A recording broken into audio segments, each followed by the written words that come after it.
Welcome to Dual Radio. My name is Dylan, and we're with Brandon today. Brandon, what place did you get? Eighth today. We're here in South Dakota. And what were you playing? I was playing Sprite. Sprite, the new deck, everyone's favorite. Well, why don't we get into the deck first and show us the correct way to play it. All right, so we start off with the most important thing, 18 hand traps. Here we go. 3 Valor, 3 Crow, 3 Imperm, 3 Ash, 2 Nib, 2 Bell, 2 Ogre. So, a little bit about this ratio. These are the best ones. Crow, Imperm, and Valor. Ash kind of sucks, but you have to play it for like Rogue and stuff.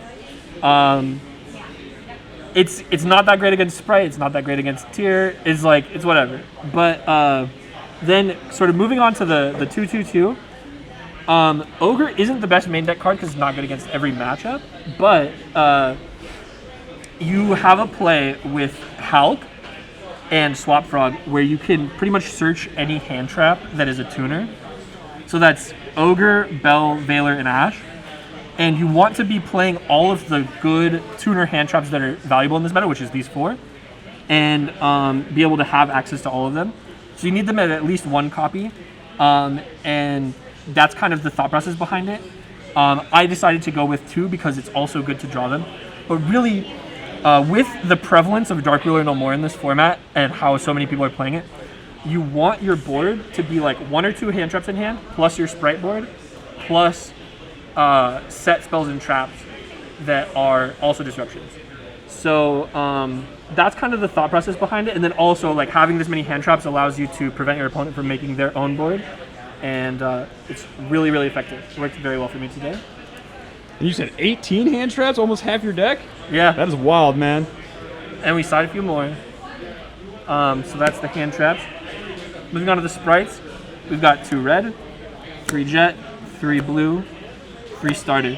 So I'm not playing carrot in the main. Instead of in the spot that people usually play carrot in, I'm playing a second red. The reason for this is in your standard end board, you'll end on something like Elf, Toad, red, and then they'll Dark Ruler you.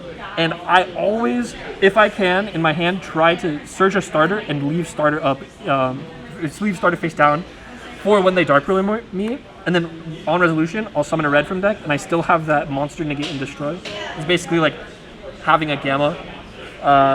It's really great.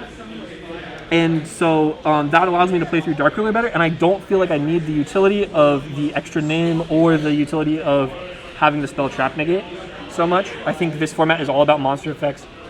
The top tier decks are, mainly monsters, hardly any spells and traps. So that's kind of why I went with this. And then also the red insulates you through your turn 1 combo to help you play through at least 1 hand trap. So, it really helps with that, and so drawing it is not that bad. Yeah, that's kind of the thought process behind the Sprite lineup. I do side the carrot for the back row matchup, so it's not like I'm just completely keeping it out. And then for the frogs, just a simple 3 swap 1 Ronin. I don't like the dupe. I hate drawing it.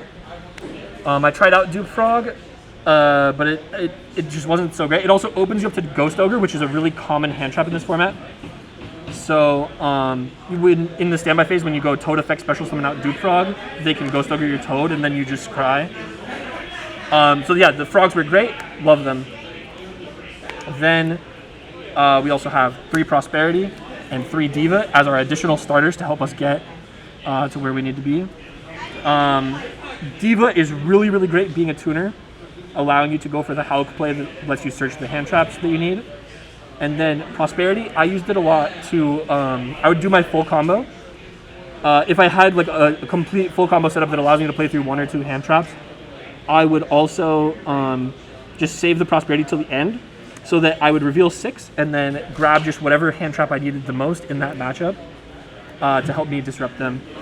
And the last card is just Smashers as a Mystic Mine Out, as another form of disruption that you can search if you feel like it's good in that matchup. Like, matchups where they need monsters on the board and the red negate isn't so good. Yeah, that's kind of the main deck. So, 40 cards. All right, let's move on to some extra deck. Yeah, so starting off, we have 3 of the Elf. This isn't quite standard. A lot of people only play 2. I feel like I'm not the only person out there playing 18 hand traps. I've seen a lot of players build their decks like that. And so I feel like people are either playing a ton of board breakers or something like 18 hand traps, 16, 18, somewhere in that ballpark. And to combat that, a lot of the time when you play out those games, what happens is you make a half a board and then they out it, but they don't kill you.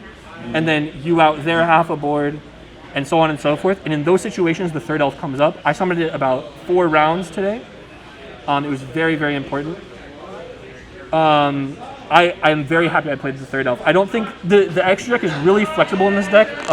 There's a lot of utility spots. I've seen so many people play something in this slot, and I think the third elf is really the card that I would play with. Then we have 2 gigantic. You only need to resolve this once to win the game, but the second one comes up when they negate the first one, and they don't kill you, and then you need to summon the second one. Also, the second one comes up a lot of the time when you overlay it with a link and it becomes 32 and you can beat over stuff. Yeah, it's really big. Then Toad for the turn 1 combo. You just summon Elf and Toad and then you summon back Toad. You get 2 negates. It's pretty great. Those are kind of the most important cards in the extra deck along with Sky Cavalry. This card is extremely underrated. I mean, everybody's playing it, but I don't think people are talking enough about how good it is. This is your out to almost everything. It's a non-targeting remove from the field. And it also can't be destroyed by battle, so it very easily goes into Zeus.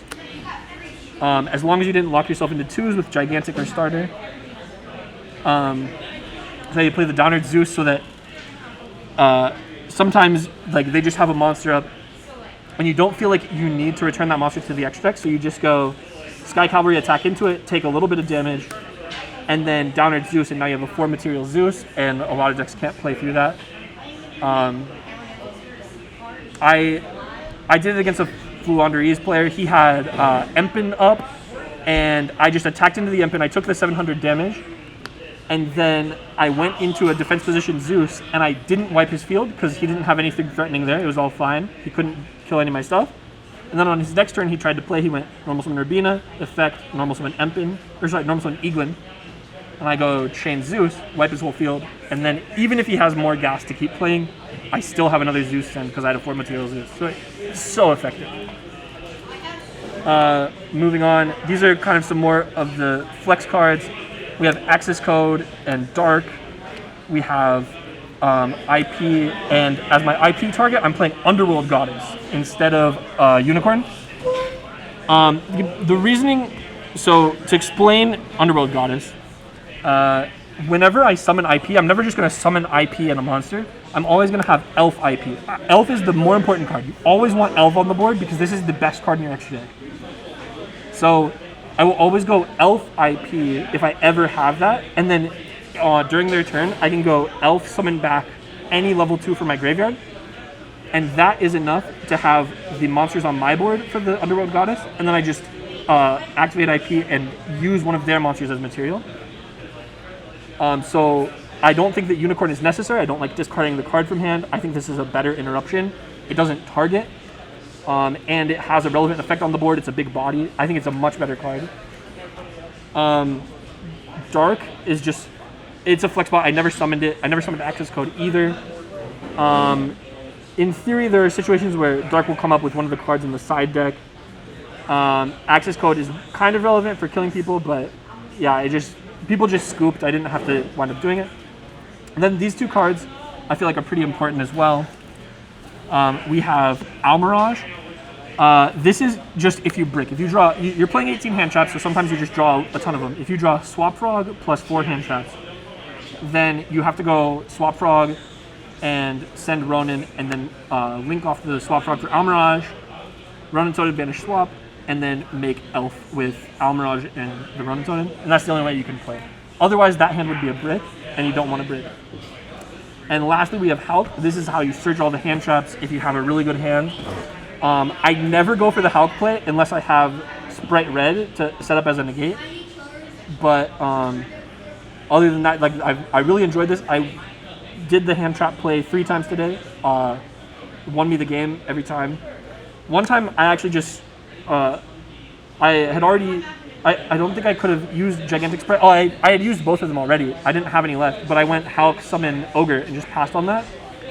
And when you summon Ogre, Ogre has the effect it can send itself from the field to destroy their monster, and or their spell or trap. But HALQ only negates until the end of the turn. So if you just pass on this, then the negate or the destruction effect is still available. So that's really strong. And then moving on to the side deck. Oh, sorry. Did you have any questions? No, I think that's pretty straightforward. Outside of playing the hand traps, you explained it. So let's go ahead and move on to the side. Yeah. So I had Gamma for going second. Brought it in every time I went second. This card is broken. It's so good. It's the single best hand trap in the game when you can play it. Some people are playing it in the main. I don't think that's right. Like I said, to play around Dark Wheel, you want to have as many live hand traps in your hand as possible, along with spells and traps. And Gamma sits there dead in your hand because it's very hard to use it on your own turn. So that's why I played it on the side. I played Judgment. This came in every time going first. I don't think that there's a good enough a card like D-Barrier or something like that that is good enough just generically going in. I don't think Anti-Spell is strong enough. So I don't like Judgment that much, but I just like how generic it is. It did its job. And then for back row decks, we had the 3 Cosmic and the sided Carrot. I also brought in Carrot if I just had too many cards to take out, and I just needed another body. No complaints about these. Specifically, I'm playing Cosmic because it's good against Scythe as well as the back row decks. So I think that's big. Otherwise, it would be Lightning Storm if Scythe wasn't in the format, I would think. Then I played Called By, also for going first. I brought this in a lot if my opponent was on hand traps, but if they were on board breakers, I did not bring it in. Yeah, good card, should be banned. And then the last card on the side, unfortunately didn't see it today, is D-Shifter. This card is really, really good. So when you play this card, you just win the game against a lot of matchups. If you chain this to Foxy Tune, they have to banish 1 card from their hand and they don't get to special summon from the deck. If you play against Terror Elements and you go normal summon something like a Diva, normal summon Diva, and they chain Terror Elements Hoveness to special summon itself in mill 3, you go chain Shifter, and then they banish the top 3 cards of their deck, and their Hoveness is useless as a body. Shifter is really, really good. You bring it in going first and second against the decks where it's good against, but you don't main it because it's not good in the mirror and it's not good against Flandres. There's a lot of the metagame that it's not good against. But when you play this, you kind of just try to end on, you go HALQ, search a hand trap, swap, bounce it back, and then you want to overlay the HALQ into a Gigantic Sprite and just have a 3200 guy. Most decks can't out a 3200 guy under Shifter if you're bringing in the Shifter against that deck. And you can also end on Dark or IP. These are the only pretty much good cards under Shifter.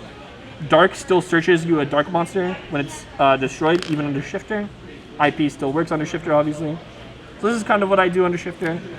And it in theory works really well, but I didn't see the Shifter today in the matchups where I sided it. Would have loved to. Well, it seems like you've got a pretty well put together deck, and you definitely are going to show off. We're probably going to see a whole lot of this deck, being this is the first week it's legal, and we saw quite a bit of it at the top cut tables. So I expect to see a lot of this in the next few formats. So thank you for doing this for me, and this has been Dual Radio, signing off.